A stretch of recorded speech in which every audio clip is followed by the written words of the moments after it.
দেওবন্দি ওয়াহাবি আহলে হাদিস দের ইমামের পিছনে নামাজ পড়া হারাম।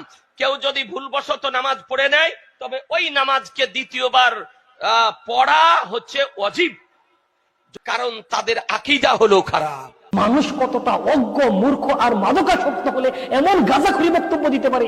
আর অবাক লাগে ওই সমস্ত শ্রোতাদের যারা কতটা উন্মাদ আর পাগল হলে এমন গাঁজাখুরি বক্তার বক্তব্যের সমর্থনে ঠিক বলতে পারে। আর একজন ইমাম সাহেব বলেছেন, বুকে হাত বাঁধা, রফিয়ে দেন ও জোরে আমিন বলা ইমামের পিছনে নাকি হানাফি মাযহাবের অনুসারীরা নামাজ পড়তে পারবে না।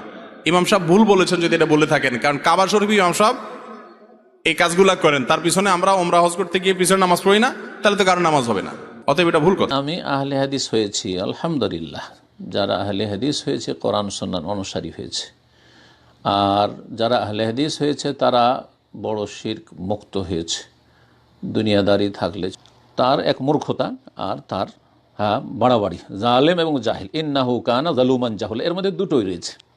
সে জাহেল, মাসআলা জানে না, না হলে সে যদি হানাফি হয়, সত্যিকার হানাফি, শিরক বিদআত মুক্ত হানাফি হয়, তাহলে কেন তার পিছনে সালাত হবে না? বড় শিরক মুক্ত হইলে কেন তার পিছনে সালাত হবে না? কিন্তু সে জাহেল আর সে জালেম এই জন্য যে এই কথা বলে সে সীমা লঙ্ঘন করছে, মুসলিম ভাইয়ের ক্ষেত্রে বাড়াবাড়ি করছে, অত্যাচার করছে। সুতরাং তার মধ্যে এই দুটোই খারাপ দোষ রয়েছে। ইন্নাহু কানা যালুমান জাহুলা।